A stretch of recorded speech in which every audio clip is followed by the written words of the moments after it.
There's a lot of things in here that can also lead to what seem like help-seeking behaviors. But if they're doing it just as a signal to others that they're doing something that they should be praised for, that people should be proud of them for, recognize them for, that it's something that makes them stand out, those would still be narcissistic behaviors, even if they are kind of in that self-help realm. Hey everybody, before we start the show, I want to make a couple disclaimers. This show does cover a wide variety of topics related to mental health and life in general, and some of those could be sensitive for you. I want to simultaneously encourage you to be brave in consuming difficult content, but also respect and recognize your limitations. So please use your best judgment. I will never be offended if you need to skip a question or an episode entirely, but feel free to feel it out, check out the episode, and just see what happens. If you need to skip, that's okay, but feel free to give it a shot first. I also need to say that while I am a psychologist, I'm not your psychologist, and I'm not your therapist. This is not intended to be direct medical advice, and you should not use this as a substitute for professional help. So with those said, let's go ahead and get into the show.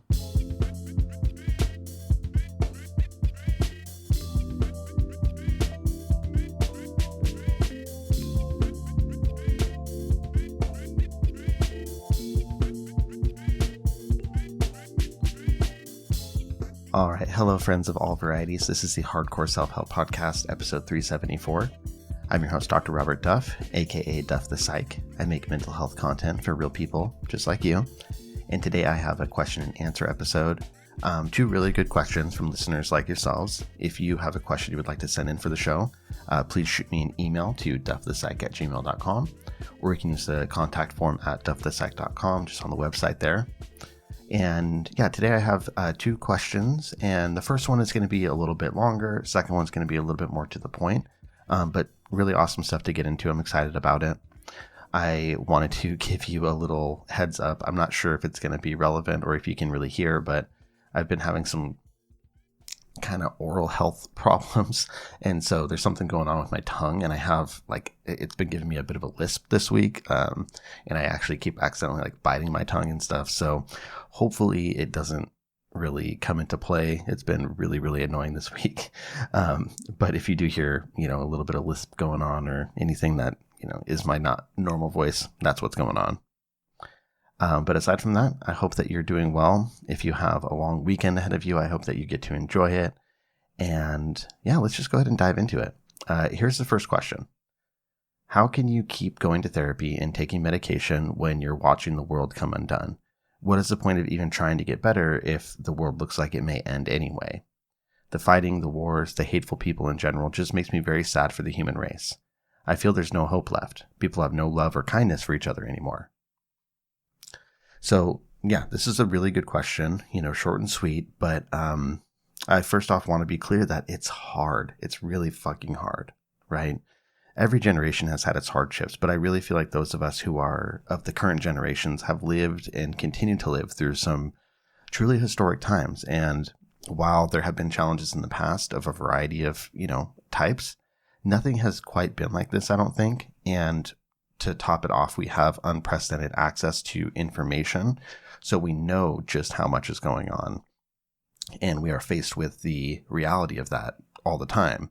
So yeah, it's so fucking hard just to pretend like everything is fine and moving along.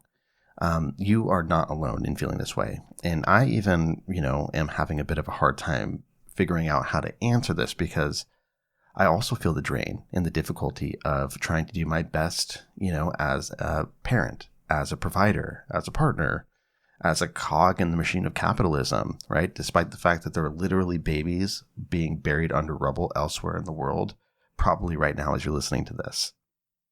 It's really tough. And people throw out the term cognitive dissonance a lot in incorrect ways, but this is one way where I think it's really relevant, right? These things do not mesh well together, but you're trying to allow them to coexist in your brain. So yeah, it is not easy. And I wish I could say that you should just take a break, right? You should go on easy on yourself, not push too hard, but that's not the reality for everyone.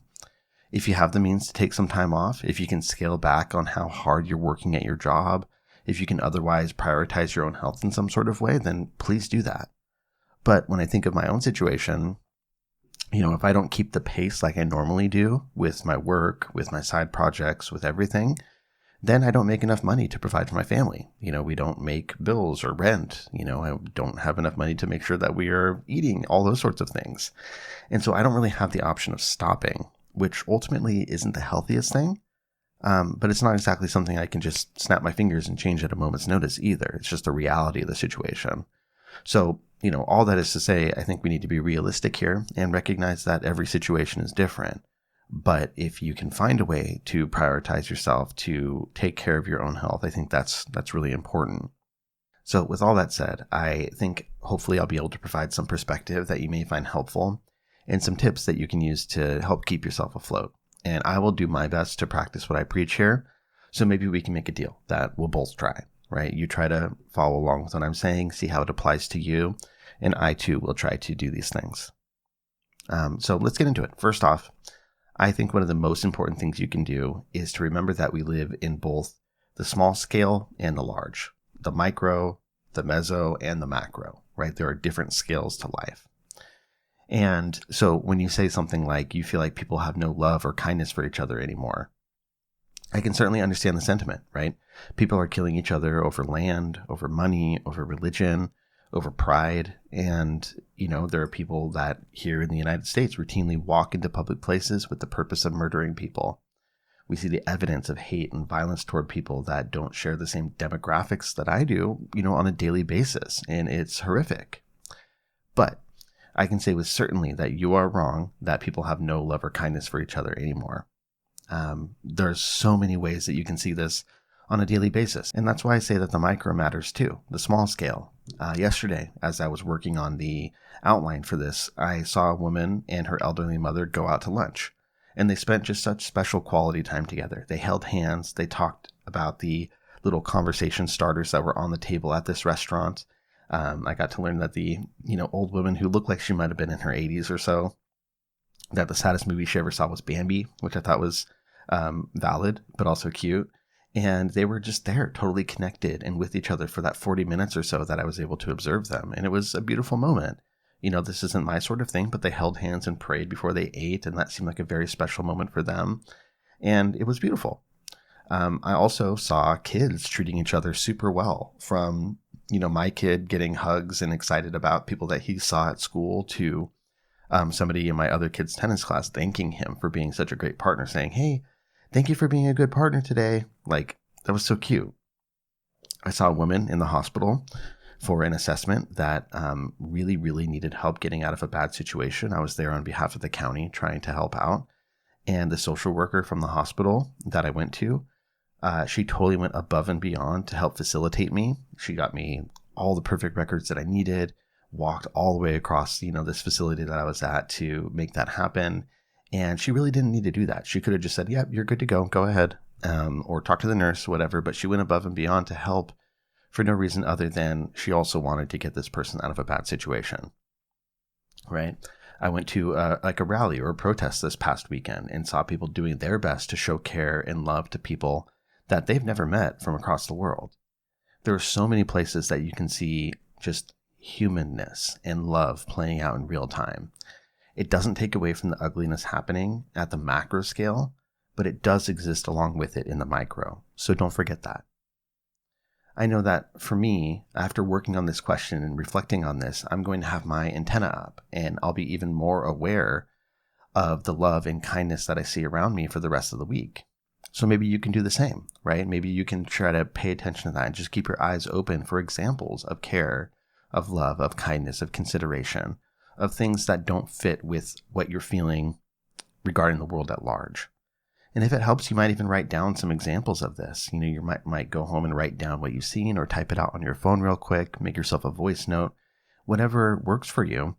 But just to see examples and remind yourself that there's a lot of warmth around you still. There's a classic song by Incubus that comes to mind. I grew up really, really, really liking Incubus, and they're still a great band. I don't listen to them nearly as much, but when I was younger, I used to really love a song from theirs called The Warmth.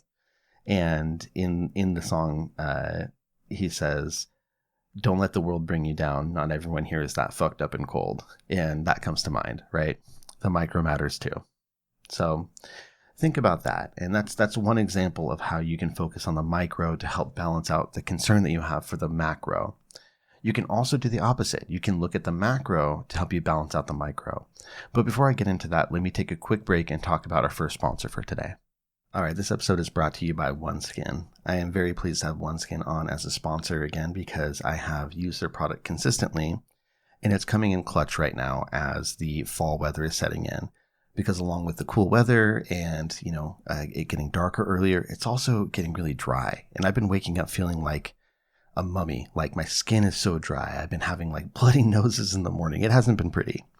And OneSkin really helps with this. So OneSkin is special because they have a revolutionary peptide called OS1. And it's been scientifically proven to attack skin aging at its root cause.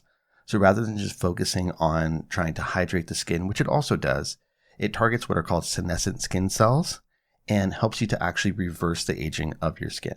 There are a variety of different studies that have been done by both them and independent agencies, which you can check out on their website. But by using data analysis, tissue engineering, and cutting-edge longevity science, they have made the first product to effectively target skin aging. It's really great. I stand by it. And also, I've mentioned before, the product itself is very attractive. The packaging looks cool, looks nice on a nightstand or in the bathroom, and is perfect for any gender. So check out OneSkin and get started with your new eye, face, and body routine at a discounted rate. Address your skin health at the molecular level and get 15% off with the code DUFF at oneskin.co. That's 15% off at oneskin.co with the code DUFF. Okay, let's get back to the question.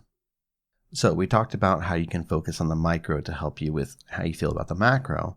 But what about the opposite? What about looking at the macro to feel better about the micro? One of the things you talked about was what's the point of trying to get better if it looks like the world may end anyway?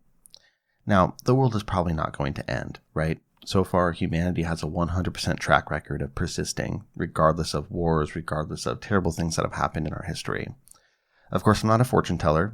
All things do come to an end at some point. But it's very, very, very unlikely that we are going to see the world end, you and I. Now, that said, there are many people and families whose world is literally ending right now, right? There are people out there who are dying, and that is worth being heartbroken and angry about. But as a whole, as a world, we will continue to move forward. And that means that your opportunities are not going to go away. There are still opportunities for change. There's still opportunities for improvement, for growth in the micro and the macro, right? You can change yourself, and the world can still adjust and change. Even if the state of the world is difficult to cope with, you still matter. You are still worthy of caring for yourself. You're still worthy of trying to improve your own quality of life. These things are not mutually exclusive. One thing that I would advise you to do is think about the way that you feel toward other people. Even in your most difficult times, I'm sure in your heart, you hope that most other people are still doing well, right? So when you are feeling the darkest, when you are feeling like life doesn't matter, you don't think that other people should also think that life doesn't matter. At least I'm assuming, right? During those periods of times, you probably want them to be doing well. I'm sure in your heart, you hope that they're doing okay. So right now, in this period that we're living through, do you feel that other people with mental health difficulties should just not bother trying to get better since the world is going to shit anyways?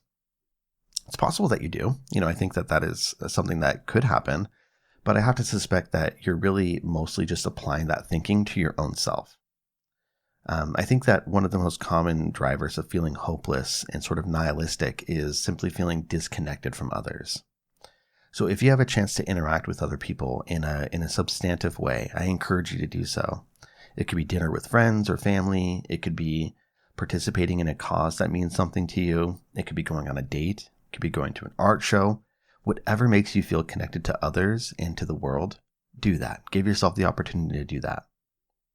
For me recently, I had a dinner party. I mentioned this, for my birthday, and it was with friends, and it was just so healing and soothing to me. I also had some interpersonal interactions last week with people that I love that were super meaningful in terms of discussing the state of the world and our place within it right now. And that felt like doing something, that was important to sort of clarify these things, to talk about where we stand, to talk about, how we want to move forward with that. And so that was, like I said, very healing for me.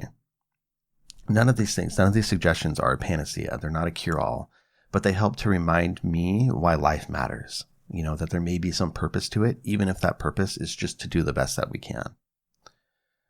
When you're struggling with difficult emotions like grief or hopelessness, often it's best to engage in active coping.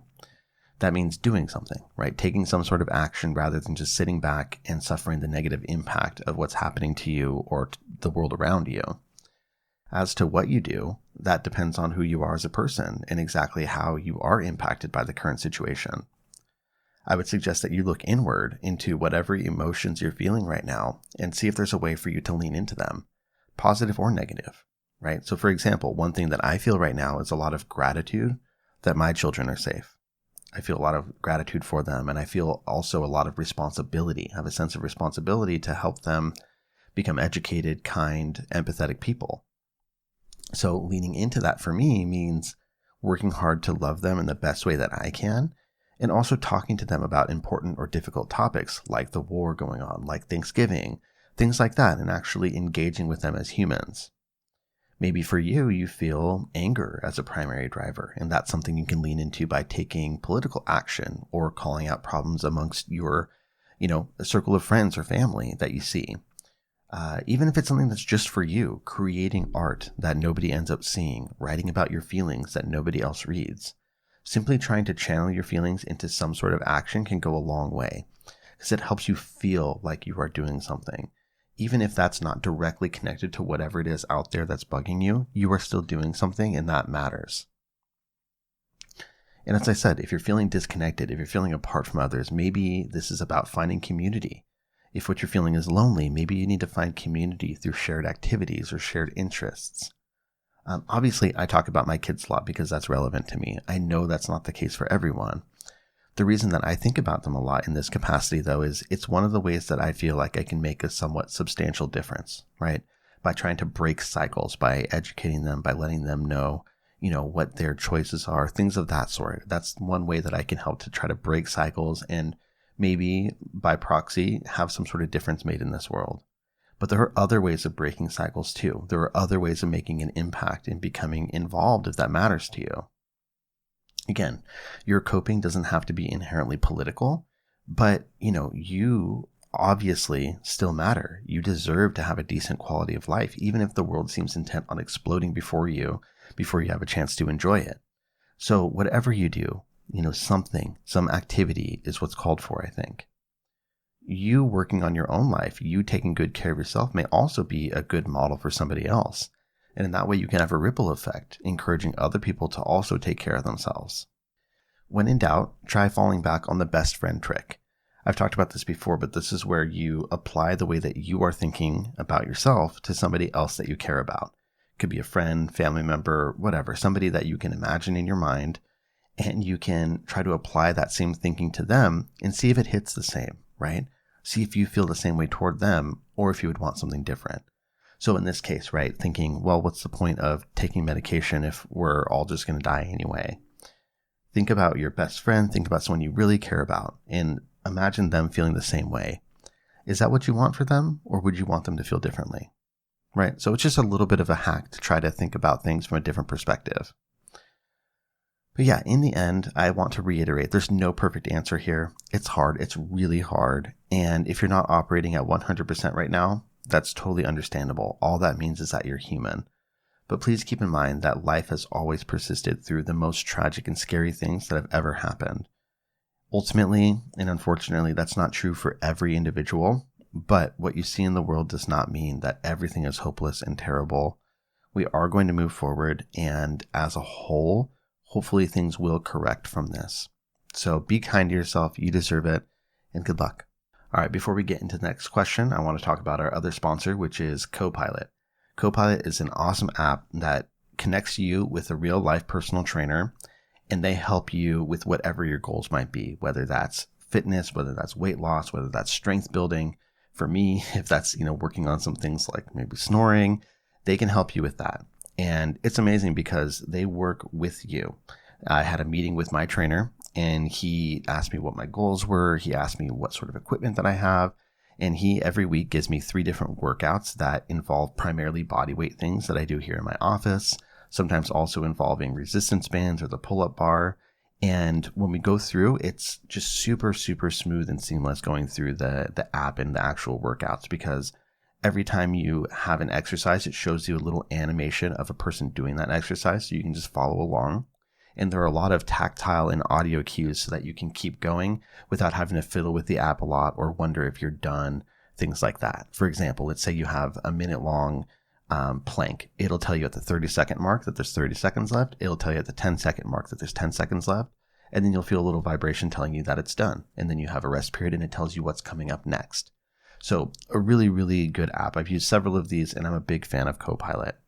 So if you need some help on your fitness goals, whether that's just accountability or more creativity in your workouts in the gym or at home, definitely check out Copilot. You can give it a try and find out why Forbes has listed it as the top-rated personal trainer app of 2023 by going to go.mycopilot.com/Duff. That will get you a 14-day free trial with your own personal trainer. Go.mycopilot.com/Duff, and that is 14 days free, and you actually get your own personal trainer there. So good luck to you, and enjoy it. All right, so let's go ahead and get into question 2 here. It reads, "Hello. Firstly, I'm a fan of your work. You're seriously doing some really good work and helping so many people. Thank you. I'm concerned that I'm a narcissist. My friends, psych, family, and everyone I engage with laugh at the prospect. My now ex-partner believes I am. I've done tests, I've asked my psych and the rest of it. I have past traumas and confrontation issues. I have some wounds that I'm trying to deal with, including therapy and self-directed CBT. For example, I will begin using Clarity, which is an app. I acknowledge I have toxic traits and I feel shame about how I ended the relationship and was incapable of offering the ex support when they needed it the most at the end. I have immense shame and sorrow over it.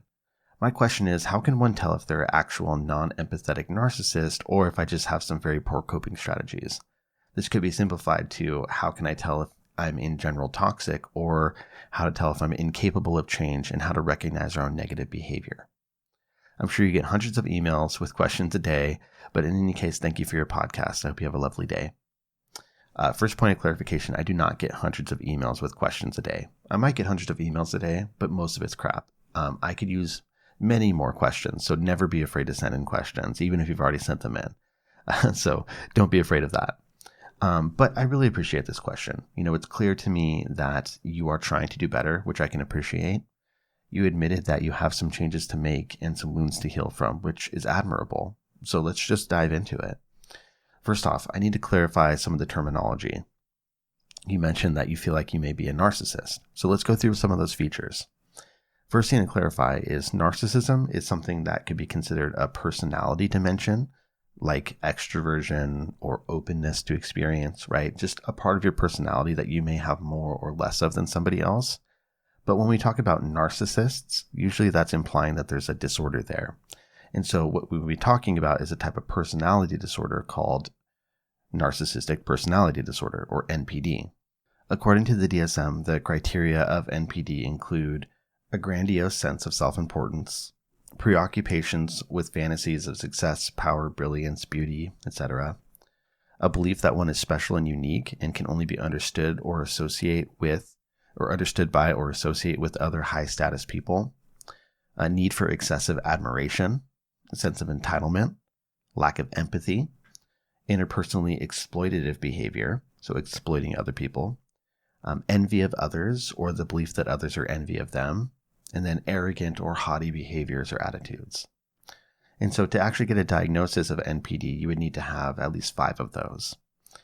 And in my experience, people definitely throw around the term narcissist way too much. I think that people kind of use it as a shorthand, much in the same way that people will say, oh, I'm so OCD, right? They don't mean that they have obsessive compulsive disorder. They may not have intrusive thoughts and compulsions, but they mean that they're really, kind of type A. They're really neat, or they're very bugged by things not being orderly, what have you. So I think that when people say, narcissistic, often they're using that as a shorthand for just selfish. And honestly, for your situation, I don't have a lot to go on in your question to help you understand whether your particular behavior would fit the bill for narcissism or NPD.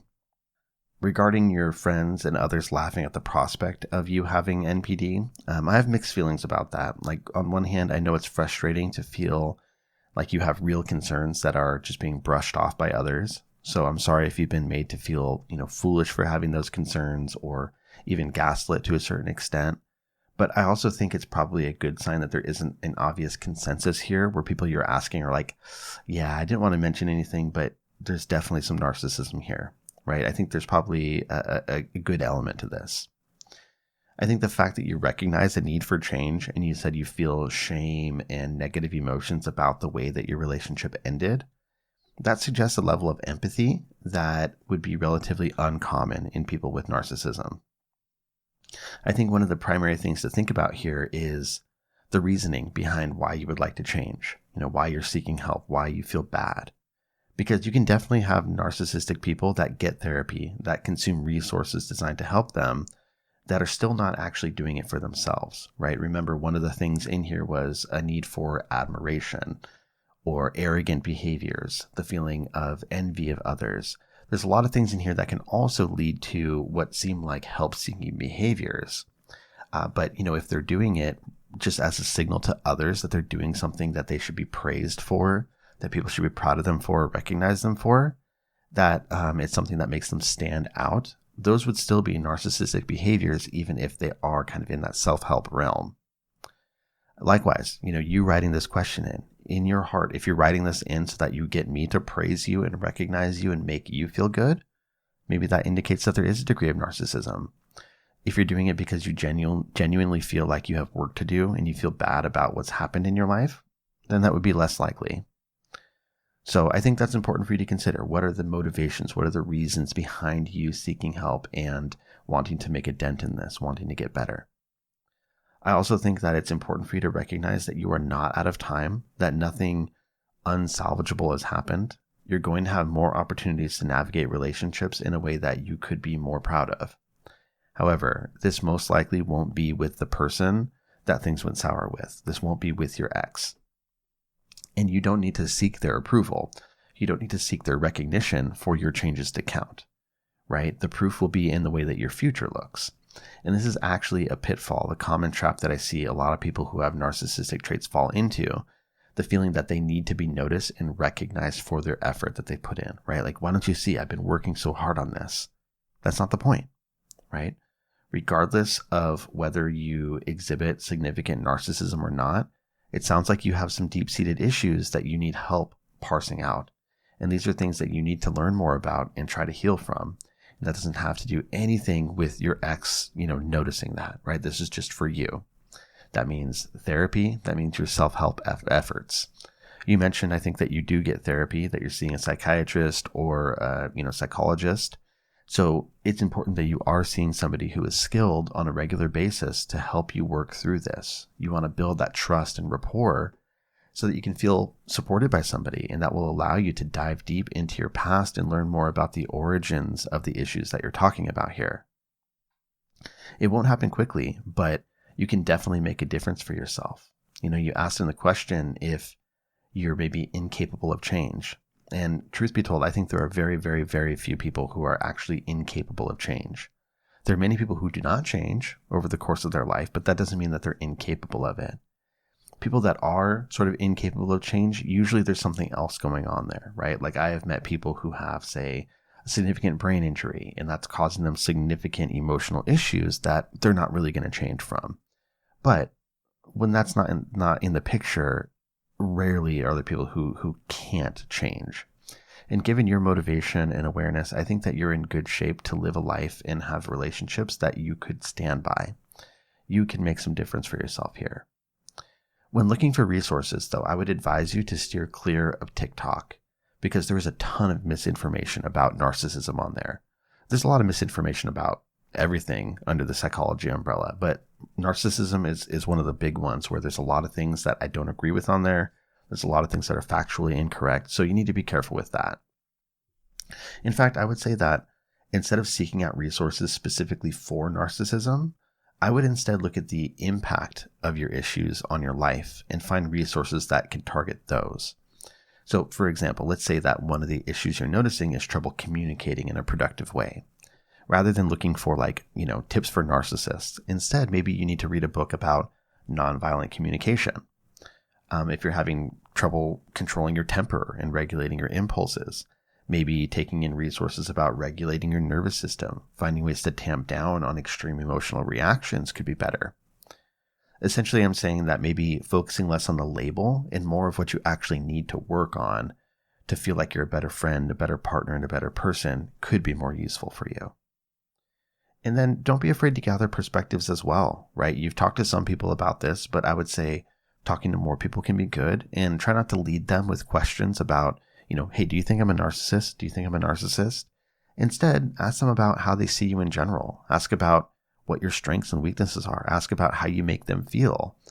And then you might write those things down, write those answers down and reflect on them. But I think you're in good shape between your personal work, your therapy, your continued attempts at trying to better yourself.